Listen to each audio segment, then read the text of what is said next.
thought really kind of got you guys going there, maybe halfway through the first quarter? We're a fairly new team. We incorporated a lot of guys this year. We had a week training camp, but nothing simulates the game speed that we want to play at. So a little bit of a learning process as we went along. It's just how we had spurts where we were phenomenal, but I think we got stagnant a few times for a few stretches there. But ultimately in this thing, you just got to grind out wins. So survive and advance, and I'm proud of our guys. John, you talked about the spurts that were kind of phenomenal there in the third quarter. I think you had 13 points when they cut it back to 1. So, what did you find in their defense that you're kind of able to get things going?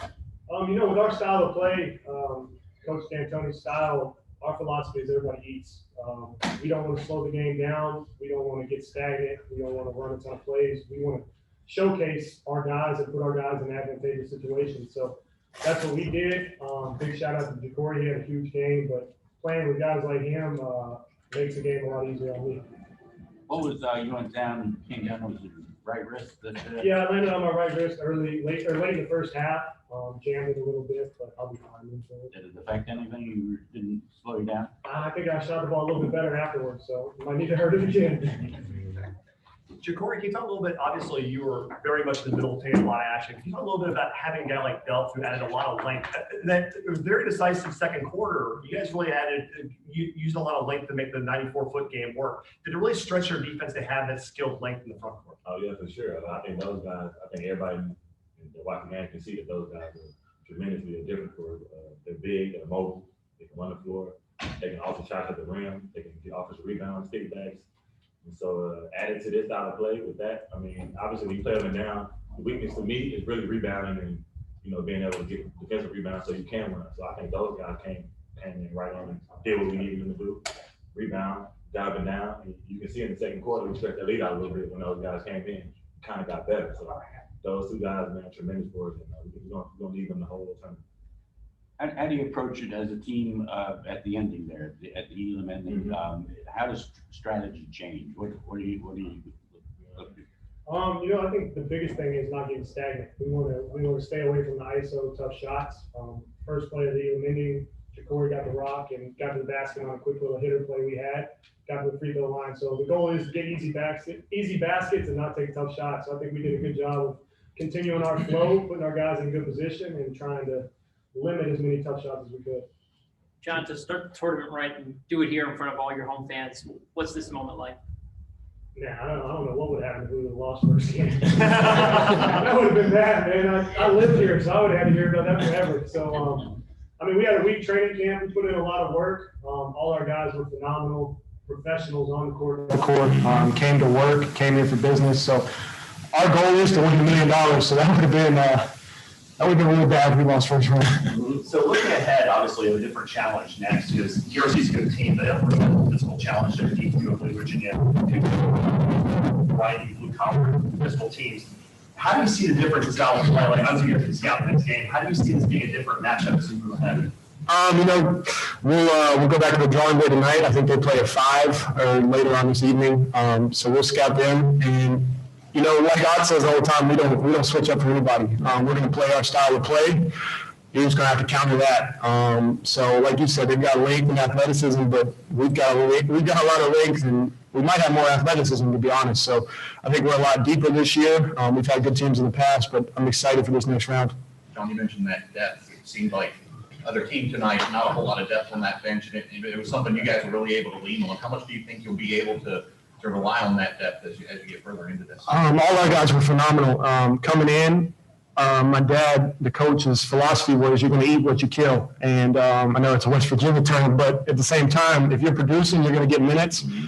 And all our guys have had great attitudes, whether they played 0 minutes or whether they played 40 minutes. You know what I'm saying? So that takes a lot of professionalism to buy in, because everybody wants to be a star. Everybody wants to score 30. Everybody wants to be the face of the team. But when you've got a team that's all pulling on the rope together, rooting for each other, it's hard to beat. So I'm excited. Did you guys like the call of no timeout there when DRC went on a run before you knocked down the 3 to kind of get the momentum back?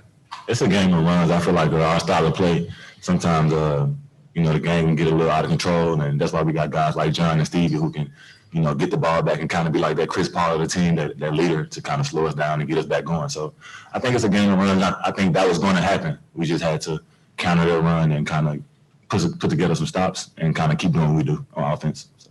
And to your question, Coach D'Antoni, he says it all the time. He said the way we play, you could be up 20 or down 20, the game ain't over because we're not stopping. So we had a couple bad possessions. They hit a couple threes. They got hot, but we stuck to the script. We kept playing fast. We kept getting open shots. I don't think we shot the three necessarily great this round, but the way we play, I think we're going to be tough to guard. With a lot of basketball, what was your big takeaway following today's win? I'm excited moving forward. We showed some glimpses that I think we kind of looked like the Globetrotters for a little bit there.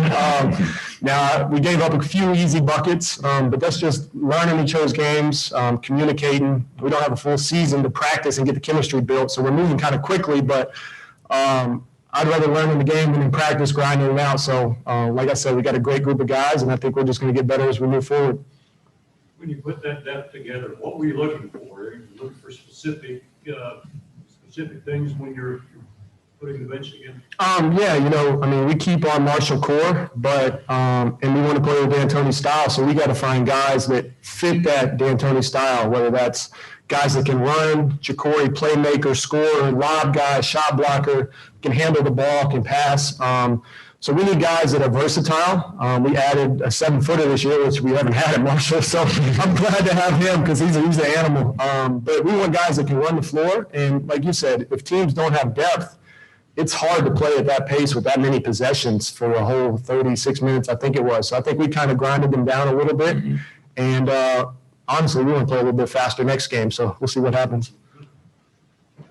I know everyone wants to get that basket that ends the game in the East ending, but how cool was it to have, Rondale, local guy that played at Marshall, Greenbrier East guy, be the one that got it in this first game? It's just a tribute to who he is as a person and how he plays. Rondale could score the ball more. Rondale could have more touches, but Rondale's a guy that wants to win, makes winning plays on the defensive end and the offensive end. He hit a floater in the first half. It speaks to how hard he plays. A lot of guys might take the possession off, see a missed shot, and just go ahead and get back. But he crashed, dunked it on the guy's head, and we'll see him on Monday. Last thing. I noticed the Charge Nation shirt. Yeah. I played for the King Charge a couple years ago. Yeah, and I got the Charge Nation Twitter account. Okay. Are you new? Are you new? How long you been with the Charge? I've been season ticket holder there. Okay. Sounds good. I love those guys down there, man. So when I saw the shirt, it made me think about all the good guys I met and all the coaches and the staff. So made me miss them a little bit. So you kind of brought back some memories with the shirt right there. Yeah, I got that. Oh yeah. So yeah. I'm happy to see you guys, the officiating here, it seemed to me maybe just a little bit looser, maybe not as many. Do you agree with that, or is that the way it should be here? Honestly, I like the physical play. I just like how they didn't call it on both ends a little bit. They let both teams play. So I know I was a little upset about a couple calls. I hope I wasn't on camera saying any bad words or anything. But I'd rather it be physical than they call tic-tac fouls, because I think when it's physical like that, you can kind of adjust to the physicality as the game go on. And yeah, it was, y'all seen it. It was physical. Is that something that's particular to this tournament, different from when you were playing college, wherever? I'm not very big. I like tic-tac fouls. No, I thought they did a solid job. It's hard. You got a lot of professionals, a lot of big guys out there going at it. So they let us play a little bit. And, we're pretty big and we're pretty physical under the basket. So if they let us play, we'll adjust to that style and see what happens going forward. Anybody else? Good. I think that's good, guys. Appreciate it. Yeah, we got the TBT. Inside TBT, baby. Oh, yeah, y'all gonna be on here with us? Yeah. All right. Got chairs all the way.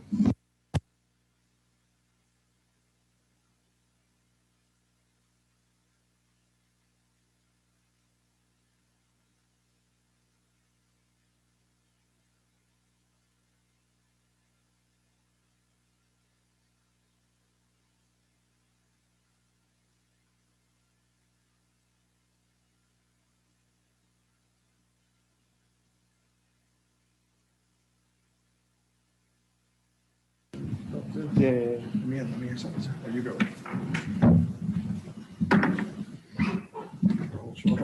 Welcome to the mics. Teddy B, actually. Yeah, one time I got left by Teddy B. I think I had him once in college. Man, Oh, what was he doing?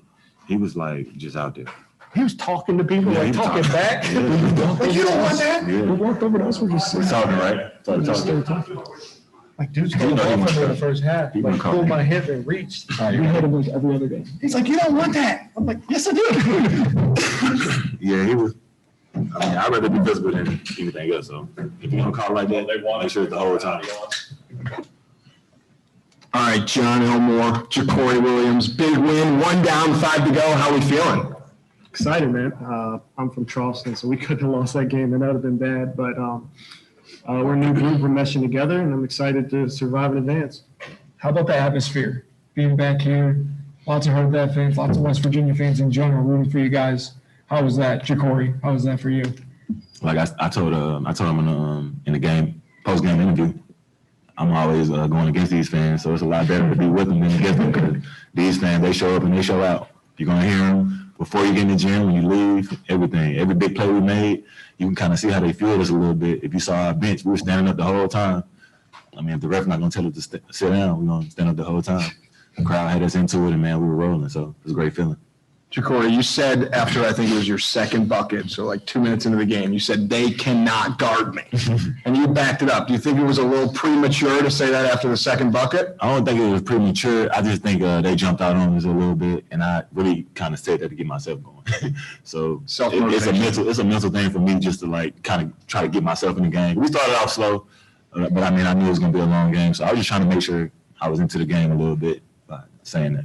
We know you guys are team guys, but if you pay any attention to our Twitter, you know that we rank you guys pretty high individually as players in the tournament. John, specifically for you, you played at Marshall. It's not Kentucky. It's not Louisville. Do you play with a chip on your shoulder for that reason, just to prove yourself each and every time out there?